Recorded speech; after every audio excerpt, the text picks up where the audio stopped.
coup. Voilà, voulez-vous vraiment démarrer? Bah oui, c'est parti. Voilà, bonjour, bienvenue pour cette session dédiée à notre session des Divalto Digital Days qui est dédiée à la gestion de production. On en est à la 4e ou 5e, je l'ai compte plus. A priori, il y aura pas mal de gens qui se sont inscrits, il y avait plus de 200 participants. Donc c'est plutôt une très bonne information pour nous. Alors, ce zoom sur les nouveautés production, on va dérouler cette session de la manière suivante. Je vais rappeler effectivement tous les sujets liés à la production que l'on a fait depuis la sortie de Divalto Infinity version 10. Nous allons également ensuite, bien sûr, focaliser sur les sujets sur lesquels on travaille là dans la version de cette année. Moi, je ferai un focus zoom sur une nouveauté qui est liée à la partie WMS production. Et ensuite, Richard nous déroulera sur 3 temps une présentation donc, sur les nouvelles composantes de la gestion à l'affaire, pour les gens qui sont dans de l'affaire industrielle, pour ensuite nous parler de 2 superviseurs qui sont des réalisations récentes, donc tout le monde ne les connaît peut-être pas. Donc il y a un superviseur sur les ordres de fabrication et un superviseur d'atelier. Je ne me souviens plus de l'ordre, Richard nous réajustera le tir. Alors qui sont vos interlocuteurs sur cette journée? Pour ceux qui me connaissent déjà, sinon pour les autres je me présente, Vincent Laurin, je suis le directeur produit ERP. J'œuvre sur le pilotage de la conception de l'ERP depuis 2009 et donc j'ai en charge effectivement la stratégie, la prospective produit et donc je travaille de manière extrêmement étroite avec la R&D pour que l'on puisse finalement développer les solutions qui répondront à vos besoins, sur vos besoins actuels et sur les besoins futurs, puisque notre objectif est toujours de travailler sur les versions qui arriveront d'ici 2, 3, 4, 5 ans. Voilà, je serai accompagné ensuite par Richard. Richard qui fait partie de l'équipe d'avant-vente de Divalto. Richard est un consultant avant-vente qui nous a rejoint récemment et qui est un spécialiste de la gestion de production. Durant la présentation, dès que Richard prendra la main, je glisserai sur toute la partie questions-réponses. Vous avez la possibilité de poser des questions. J'essaierai d'y répondre avec mes petites mains à la vitesse qui est la mienne. S'il y a des questions qui sont pertinentes, on peut les publier pour que tout le monde en profite. Et puis sinon, je réponds. Alors des fois, je réponds et puis j'oublie de publier, mais peu importe. S'il y a des réponses intéressantes, lorsque la démonstration sera terminée, on pourra peut-être lire certaines questions qui pourraient être, je dirais, de manière générale, intéressantes pour tout le monde. Et puis, Richard et moi, on pourra commenter éventuellement certains sujets. Ça dépendra réellement de votre interaction. Mais voilà, vous avez cette possibilité d'intervenir avec nous. Je vois que j'ai oublié de mettre l'adresse mail de Richard. De toute façon, chez nous, c'est très très simple. Hein, les adresses mail, c'est la première lettre du prénom et le nom de famille attaché, @divalto.com. Alors, je vais commencer, comme je l'ai dit, reparler d'Divalto Infinity V10, que nous avons sorti il y a 3-4 ans, cette nouvelle génération de ERP que nous avions annoncée, comme étant finalement la solution pour accompagner la transformation numérique des entreprises. Donc ça, c'est un point qui était important, une nouvelle génération de ERP qui traite les problématiques d'interopérabilité, qui est capable de communiquer et qui amène finalement des solutions pérennes pour vous accompagner dans cette transformation. Et on a pu, j'allais dire, constater avec cette crise que l'on vient de vivre, l'importance d'avoir des solutions qui soient aujourd'hui disponibles dans le cloud, qui traitent des problématiques de dématérialisation. Donc c'est un sujet qui s'est un petit peu exacerbé ces derniers temps. Et on a pas mal de clients qui sont revenus vers nous, effectivement, pour travailler sur certains sujets qui leur ont posé problème durant cette période-là. Donc là, vous avez un focus sur cette diapositive qui présente toutes les nouveautés qui ont été mises en œuvre sur les versions V10, donc que ce soit la 10.1, 2, 3 et 4. Donc la 10.5 est en cours. Donc par thématique, et j'espère que ça ressort, c'est pas toujours évident, mais vous voyez effectivement sur les sujets interopérabilité, production et logistique, une police verte qui met en évidence effectivement des sujets sur lesquels nous avons travaillé. Donc l'interopérabilité, ça c'est un des points clés de la version 10. On a retravaillé effectivement sur les outils de CAO, DAO, PLM, PDM, donc les connexions avec des solutions qui permettent effectivement d'intégrer dans l'ERP des données provenant du monde du bureau d'études. On a retravaillé, comme vous l'avez vu, ou pour ceux qui s'y sont intéressés, sur les outils de planification, puisque Siemens, après avoir racheté Preactor, a remodelé l'offre et a sorti une nouvelle version de Preactor, qui s'appelle OP Center maintenant, Siemens OP Center. On a aussi développé une interface SNOP pour traiter des connexions avec des outils de prévision et de forecasting en amont de l'ERP, et qui vont ensuite s'intégrer et être pris en compte dans l'ERP, et notamment dans toute la partie calcul des besoins.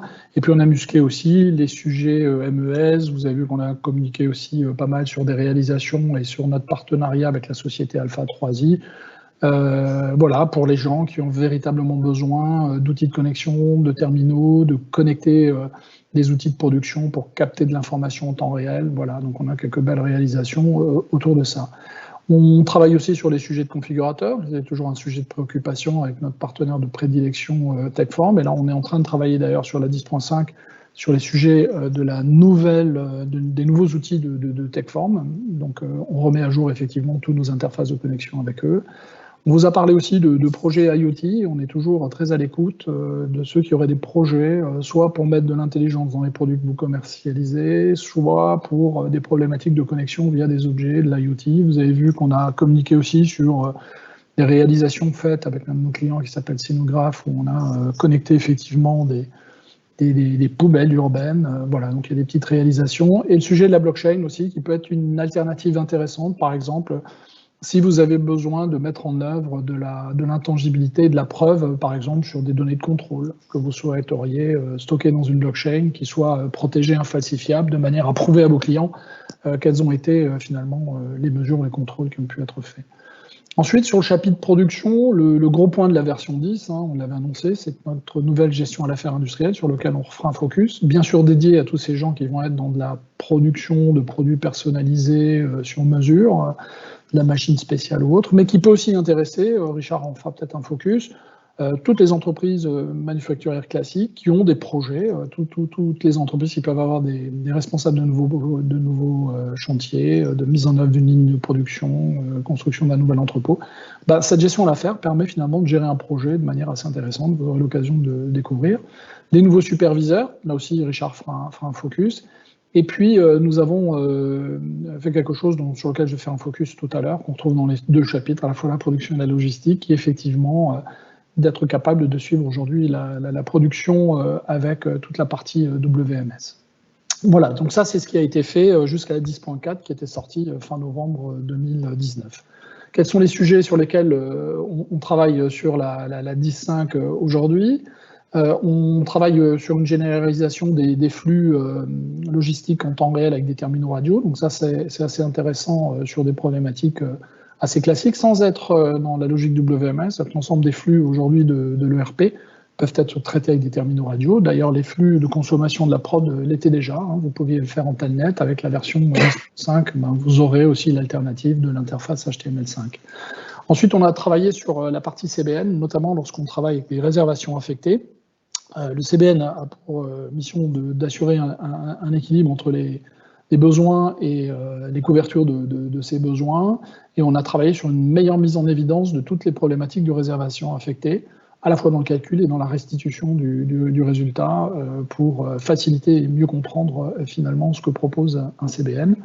Et puis après, sur l'affaire industrielle, on traite maintenant les retours de terrain de nos premiers utilisateurs. Donc on a eu pas mal de retours assez intéressants, et on a à la fois des partenaires et des clients qui ont pas mal collaboré sur ce sujet. Et puis on est en train de travailler d'ailleurs, puisque c'est la version de cette année, sur un processus de changement d'indice, comment je peux changer l'indice de ma gestion d'affaires, comment je peux comparer ces impacts entre deux indices, et comment ensuite, dans le process de validation, je vais effectivement faire mon changement d'indice en prenant en compte toutes les problématiques qui ont pu être déjà faites autour de CBA, autour de réservation, autour de production, d'achat, etc.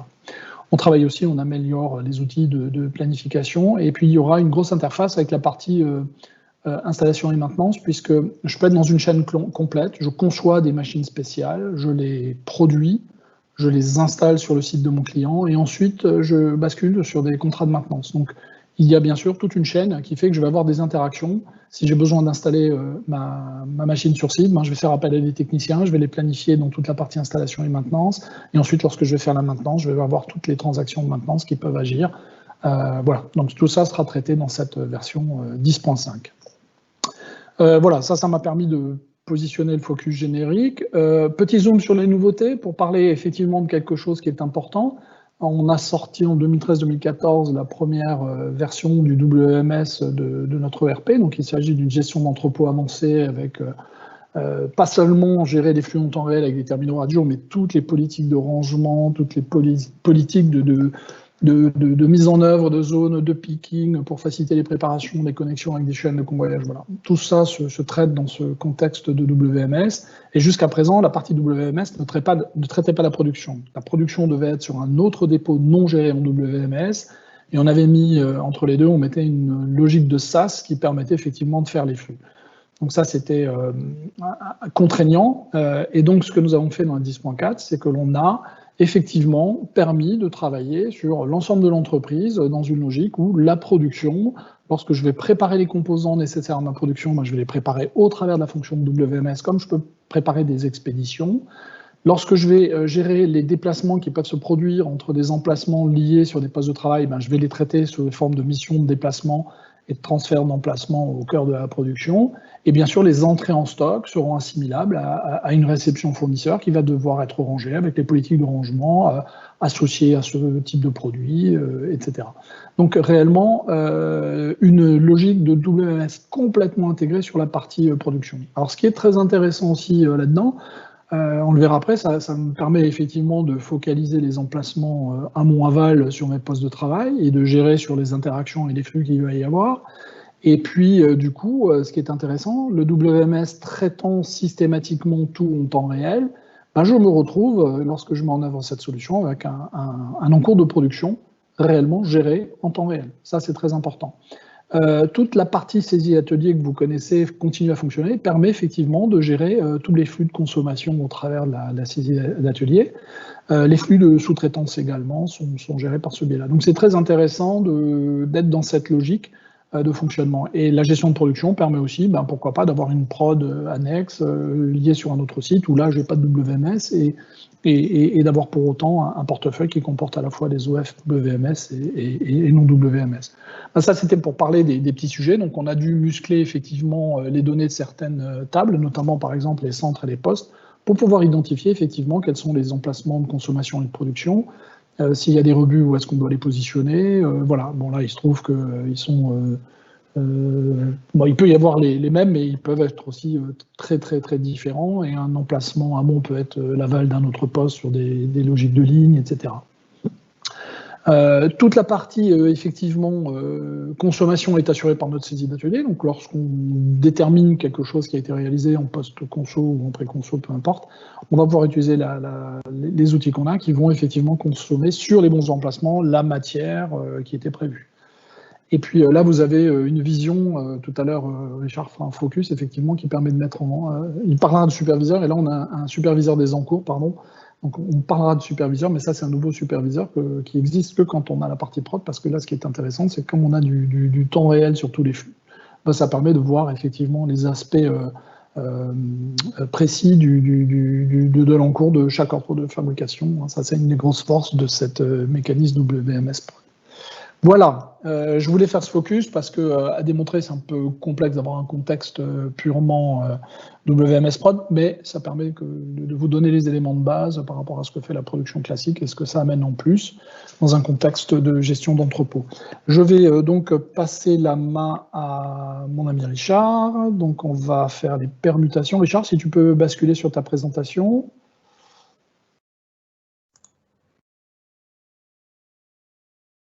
J'ai son contenu qui doit arriver.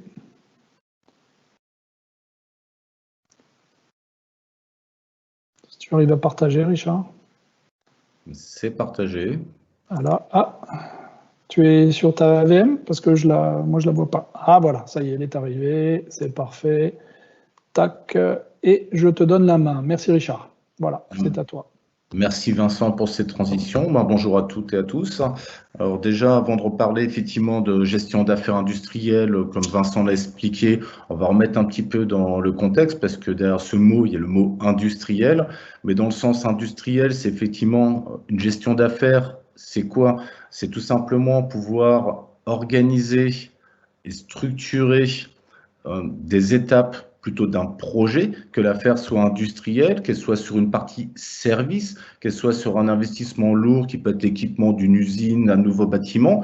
Donc il n'y a pas forcément derrière le mot industriel une association avec la gestion de production. C'est un plus bien entendu, mais c'est avant tout destiné à industrialiser les processus et les étapes d'une affaire. Pourquoi? Tout simplement parce qu'on ne peut pas définir à l'avance et conceptualiser tout comme un produit fabriqué sur stock ou vendu en termes de négoce. Et bien entendu, on est obligé d'avoir une gestion de projet, entre guillemets, pour pouvoir gérer les coûts, les délais et la partie qualité. Donc toute cette partie, ça s'articule comment? Pardon. Excusez-moi, c'est de revenir sur la partie affaires que vous connaissez, qui était la partie centrale au niveau gestion d'affaires par point. Ce qui est venu se rajouter, c'est effectivement cette présence d'une arborescence d'une affaire industrielle sous forme de petites icônes de type nomenclature. Ce qui est très intéressant dans cette partie-là, c'est de voir qu'effectivement, la partie organisation permet de scinder directement une nomenclature, voir un état d'affaires qui peut être à la fois une opportunité, donc j'en profite pour faire le lien effectivement avec la partie CRM amont du projet, une affaire déclarée ou une affaire modèle. Pourquoi une affaire modèle? Parce qu'on le verra un petit peu plus tard. C'est tout simplement quand j'ai conceptualisé une gestion d'affaires, par exemple sur une machine spéciale, j'ai une nouvelle commande qui arrive, j'aimerais pouvoir récupérer des blocs de conception de mon affaire, j'ai fait pour le client X ou Y il y a quelques temps, sans être obligé de tout refaire. Ça va nous permettre effectivement de retrouver sous forme d'arborescence une espèce de nomenclature d'affaires.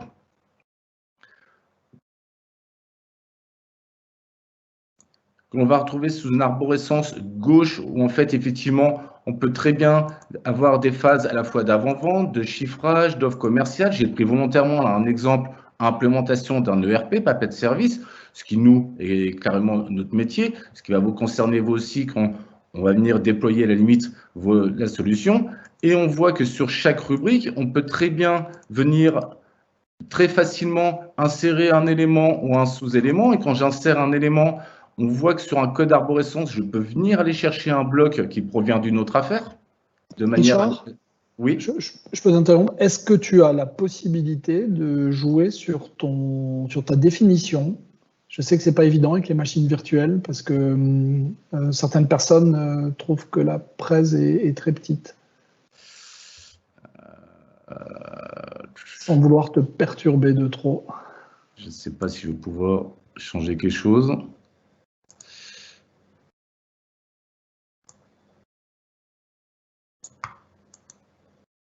Ah, bien, super. Merci.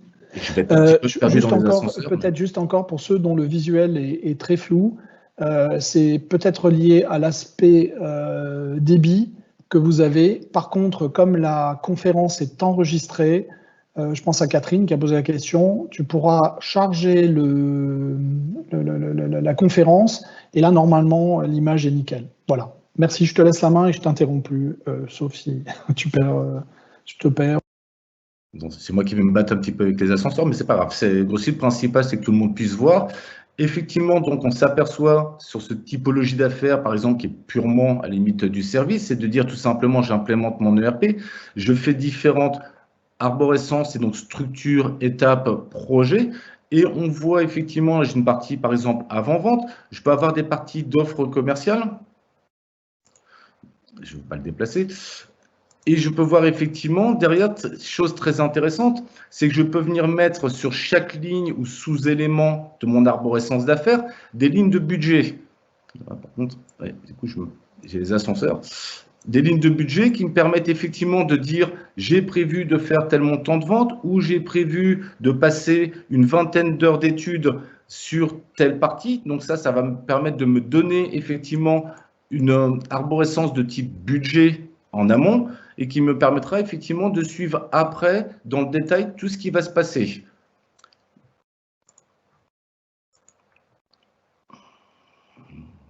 Du coup, je ne vois plus les écrans.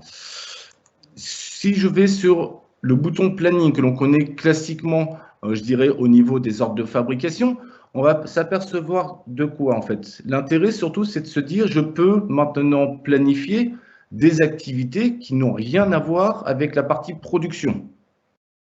Donc, toutes les étapes de mon affaire peuvent être ressorties en arborescence de planning au même titre que la production. Et chose très, très intéressante aussi, je peux revenir bien sûr sur des restes à faire et je peux bien entendu revenir directement sur des plans de charge d'affaires ou pas. Je reviendrai dessus juste après. Quand je reste ici effectivement sur le reste à faire, ça me permet d'avoir, toujours sous ma forme d'arborescence de gauche, d'avoir tout de suite des petites icônes très ludiques qui me permettent de savoir où j'en suis effectivement sur mes premières approches budgétaires ou sur mon déroulé du projet, savoir que sur de la préparation, il me reste effectivement du temps initial que j'avais budgété qui ne sont pas encore réalisés. Donc avoir cette vision synthétique, très rapide, du reste à faire au niveau de cette gestion d'affaires. Et ce qui est très intéressant aussi, c'est qu'on voit ici sur une première approche, c'est que je peux très bien, si je descends un petit peu, je peux associer à toutes ces étapes d'affaires un plan de facturation. Le plan de facturation, tout simplement, il va me permettre de faire quoi? Alors, j'en profite pour dire tout simplement, quel que soit l'endroit de l'arborescence, sous forme d'un clic droit, donc en accès rapide, on peut accéder à toutes les fonctions qui sont liées au niveau de l'affaire. Je peux avoir donc un assistant de facturation, par exemple. À partir du moment où j'ai déterminé un plan pour dire est-ce que je facture par rapport à une situation d'arrêté, je dois donner des premiers échelons, je dois donner 20%, remettre à la facturation. Je peux faire donc un assistant de facturation qui va me permettre effectivement de complètement gérer ce que j'ai déjà prévu et pouvoir venir rajouter partie par partie pour dire où est-ce que j'en suis en termes de facturation, où est-ce que j'en suis en termes de règlement. Je peux revenir aussi bien entendu pour faire un nouveau plan de facturation qui me permet tout simplement de déplacer des blocs. C'est un peu pénible avec les ascenseurs. De pouvoir dire effectivement, je fais un assistant de facturation et à ce moment-là, toute la décomposition de mon affaire va se retrouver sur une partie droite. Je vais pouvoir venir glisser pour dire est-ce que je reviens pour faire des ajouts, faire des modifications par rapport au budget.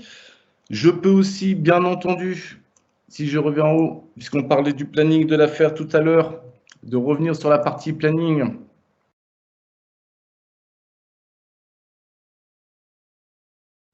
Pardon, que je revienne sur l'entête de mon affaire. Sur la partie planning, de retrouver ce qu'on retrouvait classiquement, c'est retrouver aussi à la fois des activités, mais retrouver bien sûr la partie de tout ce qui va être plan de charge de l'affaire, qu'on soit effectivement sous des processus, sur des ressources de production, que ce soit sur des ressources d'activité, de retrouver ici par exemple sous toute ressource, alors sur un lissage bien sûr au jour, à la semaine ou au mois, tout dépend du maillage effectivement et de la durée de l'affaire. On peut très bien avoir donc les courbes de charge qui se déterminent ressource par ressource, tous ces focus-là, de manière à avoir tout de suite de manière complètement synthétique en disant que ce soit un poste de service ou retomber tout simplement sur la charge de ressources. Là, dans mon exemple, on voit bien, j'ai une courbe effectivement de capacité donc qui est réduite sur les week-ends, mais de voir qu'aujourd'hui, toute la charge est allouée sur une seule ressource alors que je n'ai pas effectivement la capacité. Alors, toutes ces parties-là, effectivement, on les verra après dans les superviseurs plutôt de production ou d'atelier, comment lisser toutes ces charges. Et on voit sur la partie basse, effectivement, la décomposition de la charge par interlocuteur, par ressource. On va revenir un petit peu en arrière. On va pouvoir effectivement revenir tout simplement sur des notions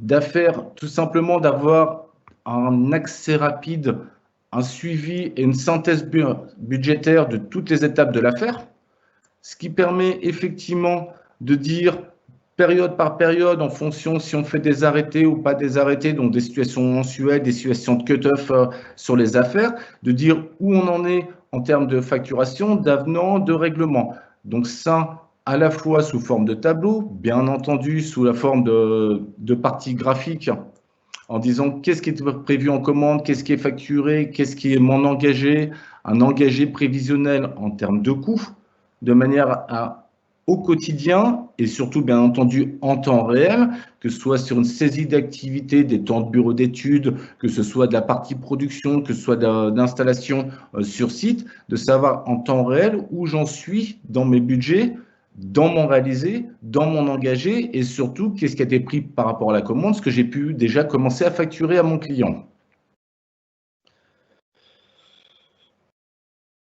Sur cette partie-là, on va s'apercevoir que sur toute la partie administration, puisqu'on parlait effectivement d'étapes, rien ne m'empêche de déplacer des étapes pour pouvoir les remettre un petit peu plus hautes ou décomposer, ou comme je vous le disais tout à l'heure, rajouter effectivement des éléments. Et en fait, on voit effectivement qu'on rejoint par rapport à des notions de budget, pardon, on revient par rapport à des notions de budget, on peut très bien majorer, je vais y arriver, on peut très bien majorer les pourcentages de budget, mettre des montants et venir le coupler, que ce soit par rapport à des approvisionnements qui ont été faits, des temps d'études, de la production qui avance au fur et à mesure, de pouvoir faire effectivement toute cette partie qui va nous permettre en fait de mesurer toute la synthèse financière de l'affaire. En termes de typologie d'affaires, je vous ai présenté donc là une implémentation d'un ERP donc qui est plutôt orientation de type service. On peut très bien être sur différentes typologies d'affaires qui peuvent être à ce moment-là sujet par exemple d'actualité, ligne de fabrication de masques à destination du Covid. On va s'apercevoir effectivement que là l'arborescence est différente dans le sens où elle va inclure la partie production, mais toute la partie amont de l'affaire va rester hors production, qui permet effectivement de qualifier, de faire une phase d'avant-vente, de regarder sur toute la partie effectivement exigence qualité, dans l'occurrence quand on fabrique des masques à destination de protection contre les maladies ou les virus, donc certaines structures qui sont hors production. Et après, effectivement, retrouver toute la partie qui va être purement fabrication. Et là, de toute façon, que l'on soit dans une affaire industrielle ou pas, le planning va rester exactement le même que tout à l'heure sur l'implémentation d'un ERP. C'est de dire quelles sont toutes les étapes, effectivement, que je vais pouvoir mettre en termes de planning, en termes de charges, en termes de ressources, et bien entendu, de manière à regarder l'état d'avancement de mon affaire au jour le jour. On va pouvoir retrouver aussi, je ne vois plus mon bas d'écran, on va pouvoir retrouver dans cette partie-là, le plus intéressant surtout, c'est effectivement de revenir sur des synthèses budgétaires.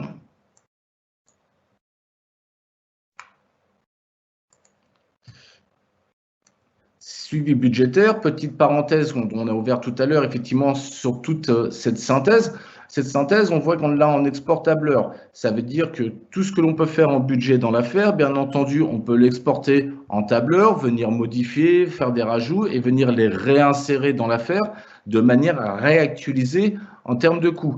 Et que ce soit sur la partie graphique qu'on a vu tout à l'heure sur les termes de coûts ou la partie de réalisation.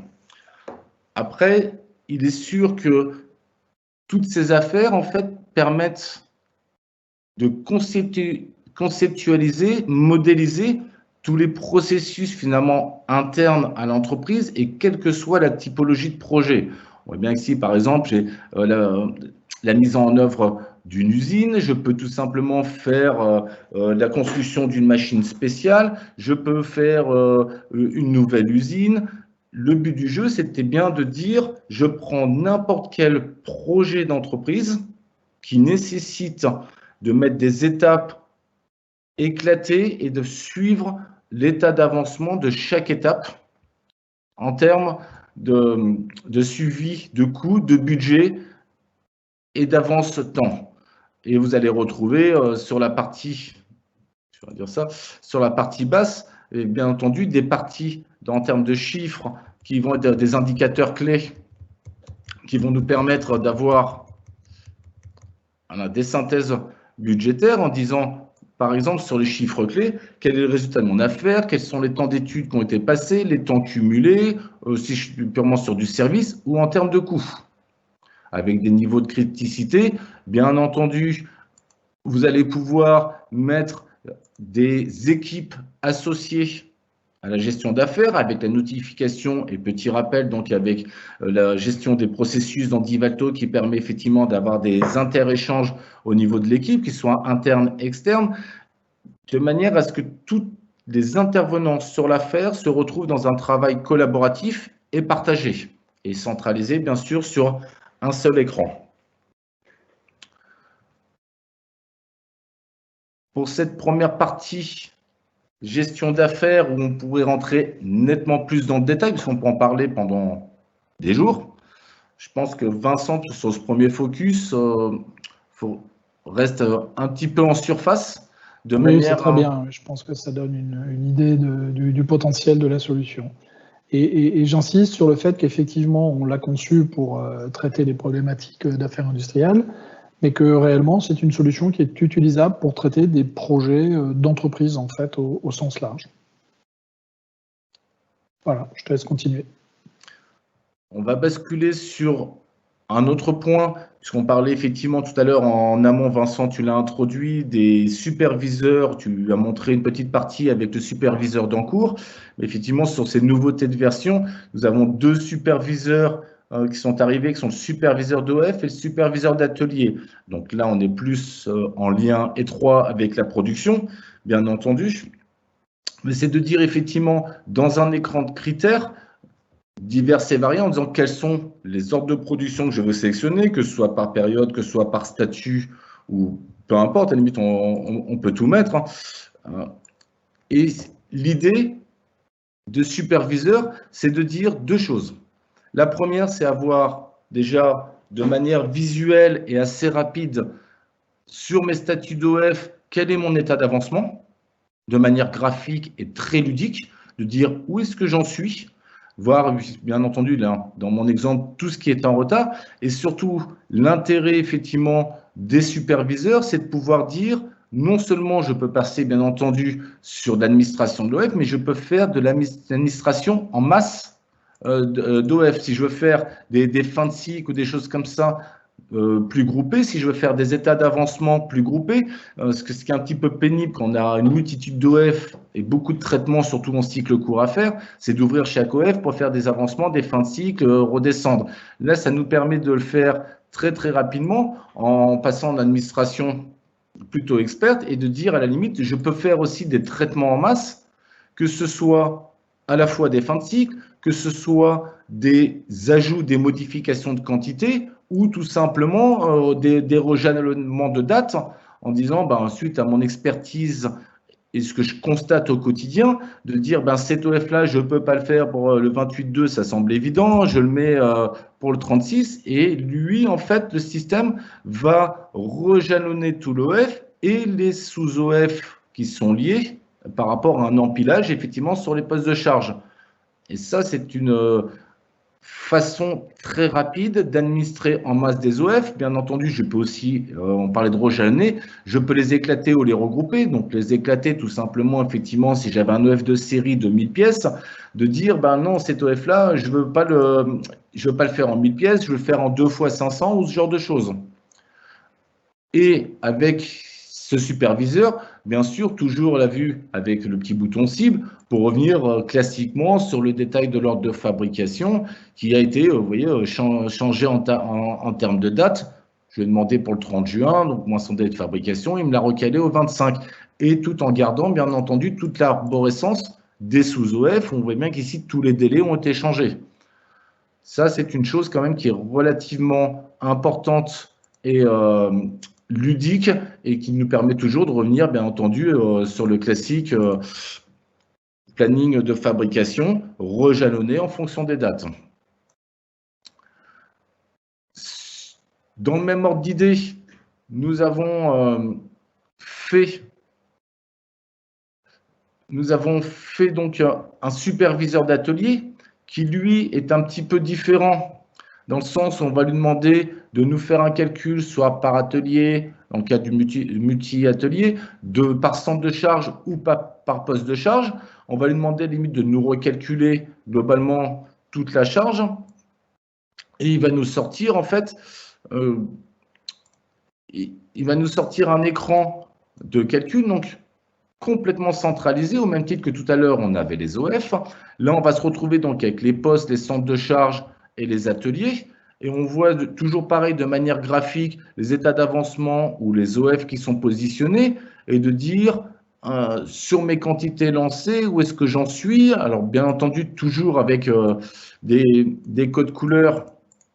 J'ai perdu la main, un écran qui s'est figé. Petit écran figé. On va le relancer, c'est pas grave.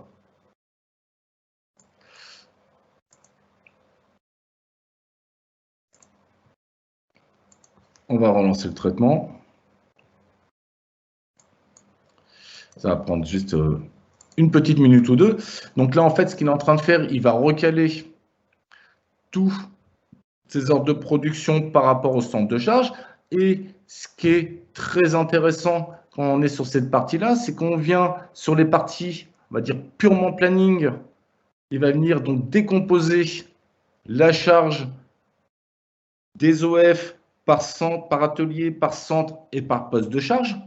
Et là, on voit bien que sur un poste qui s'appelle le PR2000, donc j'ai tout un enchaînement d'OF, donc qui sont toujours liés au numéro d'ordre de fabrication et la séquence. L'intérêt qui est ici, autant dans le superviseur d'OF, on pouvait faire des modifications en masse de début de cycle, fin de cycle, rejalonnement et changement de quantité. Ici, on peut très bien se dire, je peux prendre une séquence de cet OF-là et je peux venir, sous forme d'un glisser-déposer, dire non, je veux le recaler pour qu'il le mette en amont, donc l'OF 822 en amont du 567. Donc, il va être en train de refaire son calcul de manière à lisser complètement cette charge. Je peux bien entendu, sur une vue globale comme ça, venir filtrer par rapport à mes centres de charge, par rapport à des postes de travail. Si je prends par exemple tout ce qui est montage des boîtiers, qui est donc plutôt par rapport à un centre, il me recalcule de manière instantanée tout le lissage de la charge. Il faut un petit peu de temps quand même.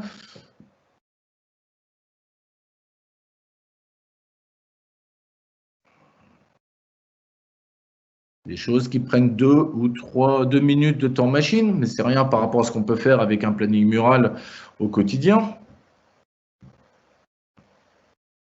Allez. Voilà.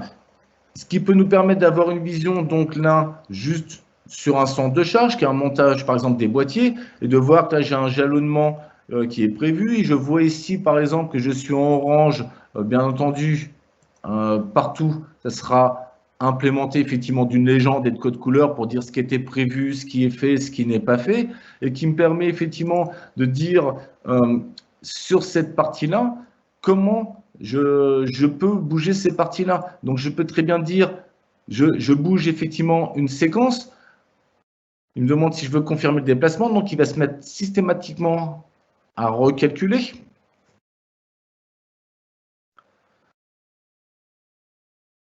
J'aurais peut-être pas dû le faire tout de suite. Voilà, il recalcule de manière à lisser. Et si je me mets ici, je veux savoir effectivement quelle est la charge par rapport à mon poste de travail. Parce que je vois qu'à priori, j'avais des fabrications qui étaient non prévues. J'ai énormément d'OF qui sont empilés. Donc, qu'est-ce qui se passe effectivement de manière très visuelle et très synthétique? Je vois que globalement, sur les premiers postes, ma charge et ma capacité étant petite sur une charge, j'ai pas trop de soucis. Par contre, quand je commence à arriver sur le poste effectivement du montage boîtier, je peux venir effectivement regarder ici et de dire, je vois sur cette partie-là, j'ai une capacité théorique de 34 heures, une capacité réelle de 34, et là, je lisse au mieux en capacité finie, mais globalement, je me mets sur une zone de surcharge parce qu'il y a un empilage d'OF qui fait que ce poste-là est un petit peu trop chargé. Donc l'idée, c'est de dire, si j'ai des montages qui sont sur le poste B2, est-ce que je ne peux pas en délester une partie ici sur le poste B3, tout simplement parce qu'ici, j'ai de la capacité, mais je n'ai pas du tout de charge. Donc c'est de redescendre effectivement et de dire, en fonction des postes, de dire est-ce que je peux effectivement descendre, avancer, glisser, faire du drag and drop entre guillemets de mes séquences. Pendant qu'il fait son petit calcul, j'en profite bien entendu pour dire que toute la partie icône qui est présente à gauche, vous voyez qu'effectivement on a les composants d'OF, les composants de séquence, les ressources. Donc ça veut dire qu'aussi il y a la partie outillage qui potentiellement peut devenir une contrainte de production en disant effectivement est-ce que si je déplace une séquence sur un autre poste, est-ce que l'outillage est disponible? Non, parce qu'il est pris sur tel ou tel poste. Donc, ce qui permet de manière aisée et relativement simple de regarder un lissage de charge globale entreprise. Si on prenait tous les postes de charge, les centres de charge, je peux faire centre de charge, pas centre de charge, comme je peux descendre effectivement au niveau d'un seul poste de travail. Donc, l'idée au niveau de spanning, c'est pouvoir se projeter relativement facilement dans le temps. Bien entendu, l'échelle de temps qui est ici, c'est juste une histoire de paramétrage en disant quel horizon je veux avoir en vue devant moi, suivant les process industriels. Est-ce que je suis sur du cycle court, du cycle long? Donc, est-ce que je veux être plutôt à la journée, plutôt à la semaine, plutôt au mois? Et toujours avec notre jalon échelle de temps. Avec les interventions de maintenance planifiées ou pas, parce que bien entendu, la partie maintenance va venir fortement perturber le flux pure production, et de manière à dire, ben, c'est pareil, là je ne pourrais pas avoir de disponibilité parce que j'ai de la maintenance qui est prévue, ou inversement, comment je peux organiser aussi tout simplement la charge de mes agents de maintenance, pardon, en fonction de la production, histoire qu'il ne soit pas, par exemple, une seule personne à faire 3 ou 4 changements de série ou de maintenance au même moment sur une partie de production. Après, bien sûr, on peut rentrer nettement plus dans le détail. Et là, une fois qu'on est en résultat, bien sûr, on va retrouver les boutons classiques qui vont être les diagrammes de Gantt par OF, donc la planification classique de tout ce qu'on peut avoir sur les OF. On va pouvoir retrouver effectivement à ce moment-là, revenir sur l'administration classique des OF en disant cet OF 662 séquence 10, est-ce que je veux le déplacer, pas le replacer, est-ce que je veux changer des choses de manière très très classique. Donc l'idée en fait de ce superviseur d'atelier, c'est bien de pouvoir faire à la fois aussi du rejalonnement, du lissage de charge en masse et de manière en fait très très ludique avec une restitution graphique qui permet tout de suite d'avoir les indicateurs visuels en tant que pilote et de dire là je suis bien, là potentiellement je suis pas bien.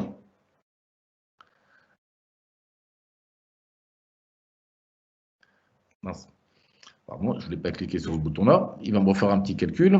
Mais donc, ça permet aussi de voir qu'on est en situation en temps réel, de pouvoir simuler, de pouvoir changer l'affectation par rapport au poste ou par rapport à un lissage. Voilà pour cette petite partie sur le focus superviseur d'OF, superviseur d'atelier. Si Vincent, tu as quelque chose à rajouter sur cette partie-là? Non, je suis en train d'essayer de répondre parce que les questions arrivent là les unes derrière les autres, donc je vais les relire comme ça. Je pense qu'il y en a certaines qui intéresseront.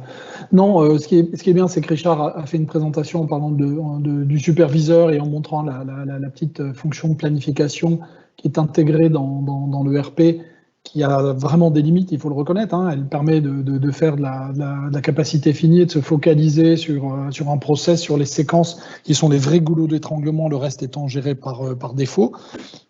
Par contre, c'est une des questions qui a été posée. Si je traite du volume avec 5000 opérations, oui, bien sûr, c'est jouable, mais ça n'aura pas du tout la même performance que si on utilise, et ni les mêmes possibilités que si on utilise un outil comme l'offre APS d'OP Center de Siemens, qui, elle, permettra de faire des simulations, des comparaisons de planning, et qui manipule, en termes d'algorithmie, des volumes avec une performance assez exceptionnelle, mais qui gère et qui offre, bien sûr, beaucoup, beaucoup plus de choses.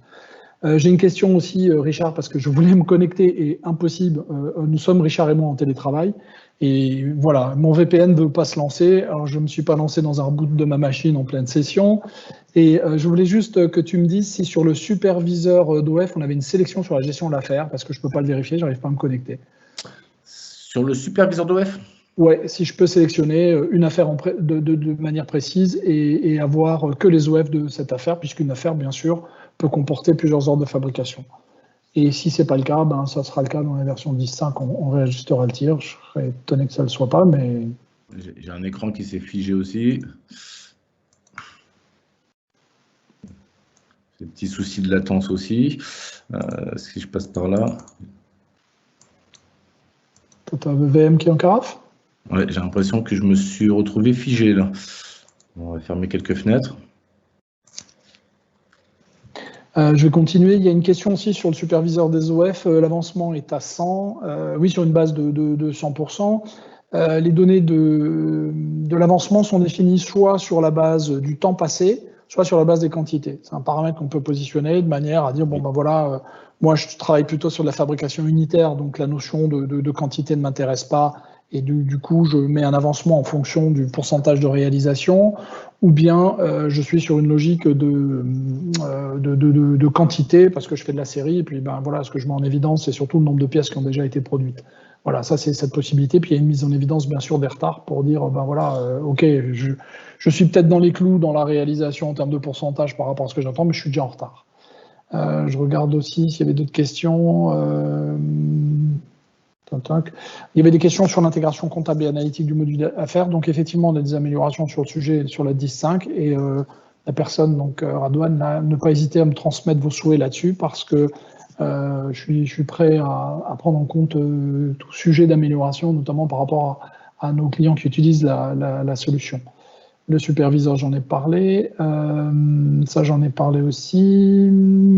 Ah oui, une petite subtilité, oui, il y a des fois les questions dans le cadre d'un OF de sous-traitance qui a été décalé. Donc là, quand on dit OF de sous-traitance, une seule séquence, entièrement sous-traitée. Et en fait, on a besoin d'agir sur un OF global parce qu'il y a des sous-OF associés. Une des petites astuces, effectivement, c'est d'utiliser une fonction de pointage pour repositionner l'opération de sous-traitance au moment où on la veut. Et du coup, ça repositionne l'ensemble de l'arborescence. Ça, on en a parlé. L'avance. Bonjour, est-il prévu de rajouter les ruptures de composants et les appros dans le superviseur d'OF et d'atelier? Alors, dans le superviseur d'OF, je ne sais pas s'il y a un indicateur sur les ruptures, mais si ça ne l'est pas, oui, on peut le faire, puisqu'on les a sur les analyses, on l'a à d'autres endroits, sur l'outil d'aide au lancement aussi. Est-ce qu'on a une icône de rupture? Parce qu'il y a quand même une dizaine d'icônes de prévues. Je ne sais pas s'il y en a une qui est dédiée sur le sujet. On creusera ça.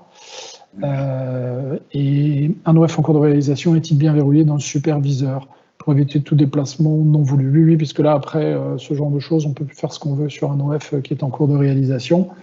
Le superviseur étant surtout fait, hein, bien entendu, on le sait dans la plupart des cas, pour voir ce qui est en train d'être produit. L'intérêt, et c'est ce qui nous manquait, c'est qu'on n'avait pas de vision globale de ce qui se passe lorsque je suis en train de produire, sauf si j'utilise un outil de type MES, où là, on a un outil de supervision globale de l'activité de production.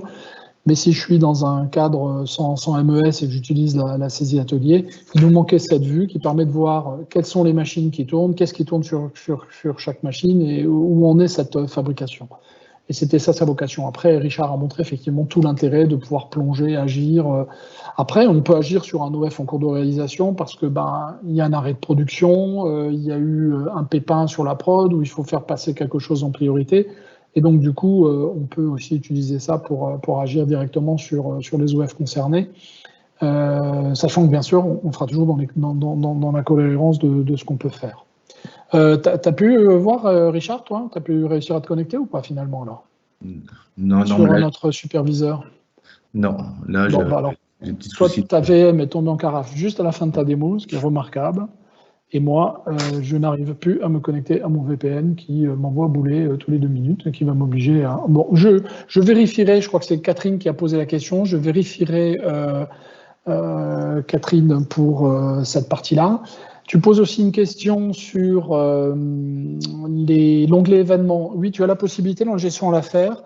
La gestion à l'affaire permet de gérer les événements et on peut utiliser ces événements comme une forme d'activité, mais aussi pour gérer de l'événementiel sur l'affaire, puisque dans un événement, tu as ton code affaire, tu as le lien qui est fait, et donc tu peux consulter l'ensemble des événements liés à ton affaire.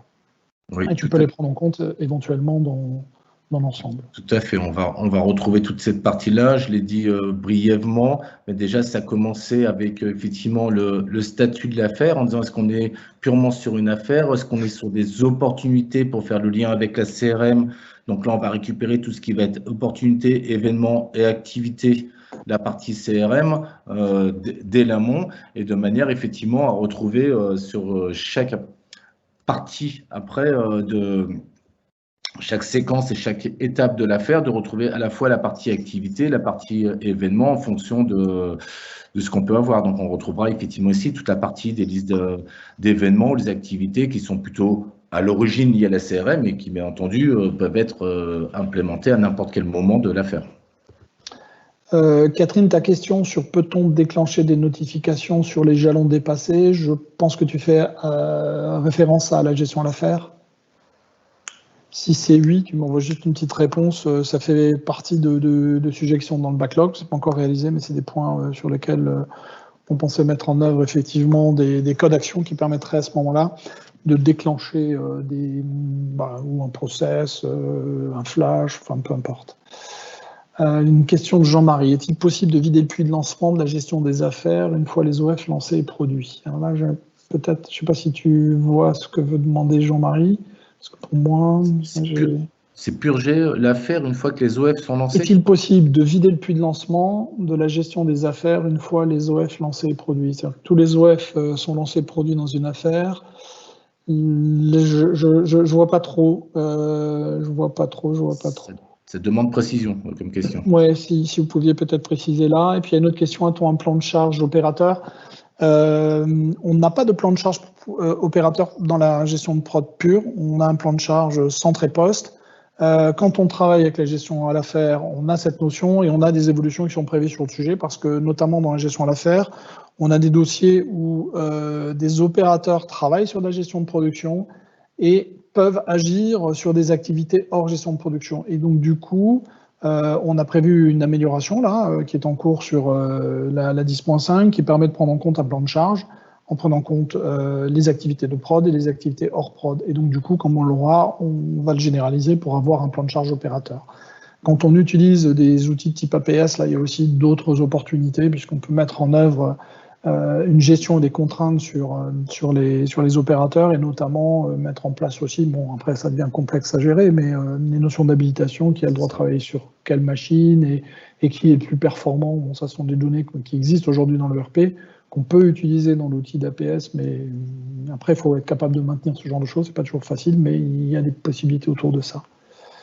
Je regarde s'il y a d'autres questions. Catherine, oui, la réponse c'était bien ça, Catherine. Donc, effectivement, c'est un sujet qu'on a dans notre backlog, hein, donc ça finira par arriver. Ce n'est pas le cas encore. Si on veut faire ce genre de choses, il faut réussir à identifier à quel moment on détecte le jalon dépassé. Est-ce que c'est au moment de la planif? Est-ce que voilà, c'est juste là encore où on a des améliorations qui sont en cours sur toute la partie planification, puisqu'on a intégré pas mal de choses liées au calendrier, etc. Donc la 10.5 se muscle. Et voilà, je ne peux pas te garantir que ce sera dans la 10.5, mais en tout cas, ça fait partie des préoccupations qu'on veut mettre en œuvre. Je ne sais pas s'il y a encore d'autres questions, mais bon, voilà, on est sur un timing qui est juste parfait, parce que tu avais fini, je crois, pile à 45, Richard, ce qui était remarquable. Et puis avec les questions-réponses, on approche de l'échéance. Je regarde encore un peu, si d'autres personnes ont des questions, n'hésitez pas. De toute façon, vous avez vu les présentations, la présentation est enregistrée. Vous aurez donc les éléments, vous avez nos coordonnées pour une grande partie d'entre vous, et sinon vous les retrouverez sur la présentation que vous pourrez récupérer, et on se fera un plaisir de répondre à vos questions. J'attends encore un peu, des fois qu'il y en ait une autre qui arrive. Sinon, ma foi, on peut commencer à vous remercier, puisque on est monté quand même à plus de 110 participants à un moment, ce qui est vraiment super. On se rend compte, ça a été beaucoup apprécié, il y a des retours de pas mal d'entre vous qui nous ont dit que finalement ces Divalto Digital Days sont très confortables et très pratiques, puisque ça permet effectivement sur 45-50 minutes de pouvoir finalement voir des sujets qui nous intéressent, parce qu'effectivement, les Divalto Open Days, on voit d'autres sujets, on n'est pas intéressé forcément partout. Donc, on se rend compte que cette solution, il faut qu'on réfléchisse à une pérennisation, parce qu'elle répond réellement à vos attentes. Bien sûr, ça ne remplace pas l'occasion de se rencontrer une fois par an dans le cadre de ces Divalto Open Days et de pouvoir échanger de manière cordiale. On apprécie quand même toujours de vous retrouver.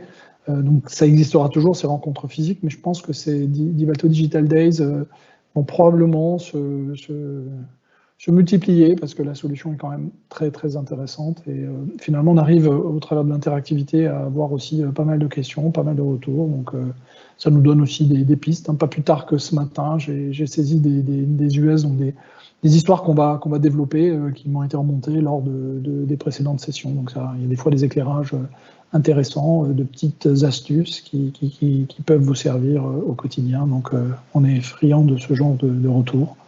Voilà. Bon, s'il n'y a pas d'autres questions, je vais vous remercier. Richard et moi, on vous remercie pour... je regarde encore. Pour les infos, pas de fil sur les affaires dans le superviseur web. Donc, il y a quelqu'un qui est allé voir. OK. Merci pour le retour, puisqu'on n'arrive pas à se connecter. Heureusement que vous êtes là. Et je vais réajuster le tir pour qu'on puisse l'avoir sur... à moins que ce soit déjà le cas, je vais le vérifier. La présentation sera dispo quand et où. Je ne sais pas si quelqu'un de la com chez nous est connecté et pourrait peut-être donner l'info. Écoutez, ça, je ne sais pas trop. Je sais que tout a été récupéré, tout sera mis à disposition. La seule chose, c'est que je ne sais pas. Je ne sais pas où ni quand, mais vous serez informés. Comment se passe la fin de cycle en masse décrit par Richard, mon superviseur d'OF? Richard, tu as un moment parlé de fin de cycle en masse sur le superviseur d'OF. J'avoue que je n'étais pas forcément réceptif à ce moment-là. Alors, si on fait une fin de cycle en masse, il va avoir tendance effectivement à faire la fin de cycle par rapport à une quantité qui était prévue. Si on veut faire du solde intermédiaire ou de la surconsommation, si je puis dire, le traitement à ce moment-là, il sera plutôt 1 pour 1. Parce qu'il ne peut pas deviner effectivement une fin de cycle avec quantité variable. Si ma réponse est claire. Oui, c'est pas de la fin de cycle en masse de X sorte de fabrication. Ça peut être possible que sur un pilotage global, parce que c'est une possibilité, mais il y a un petit peu de dev à faire. Et sinon, c'est effectivement de la consommation en masse de tous les composants d'un OF. C'est à ça que tu pensais, oui. Richard. Donc de la post-conso. Et pouvoir faire avancer le statut. Encore j'en profite. Alors, il y a quelqu'un qui dit merci à vous cet après-midi pour la séance SAV. Ce ne sera pas nous. Donc, on vous laissera tout seul. Ça, c'est Radouane. Et Catherine, l'interface est native avec OP Center. Oui, on a fait l'interface. Donc, si tu avais vu les derniers, je ne peux pas te dire quelle est l'interface exacte, mais oui, on a mis à jour l'interface avec la version OP Center. Oui. Et donc, on peut fonctionner avec l'ancienne interface ou la nouvelle. Tout à fait. Voilà, écoutez, midi approche, 11h58. On vous remercie pour votre attention. On communiquera, je vous le promets, sur où vous trouvez la présentation et l'enregistrement de manière à ce que vous puissiez en bénéficier. Et puis, pour ceux qui suivront la partie des maths, moi je serai présent aux 2 sessions de démat encore demain. Et pour le reste, je vous remercie, on vous remercie tous les deux. On vous souhaite une excellente fin de journée. À très bientôt pour de nouvelles aventures, comme on dit. Au revoir et merci. Merci à vous. Bonne fin de journée. Au revoir.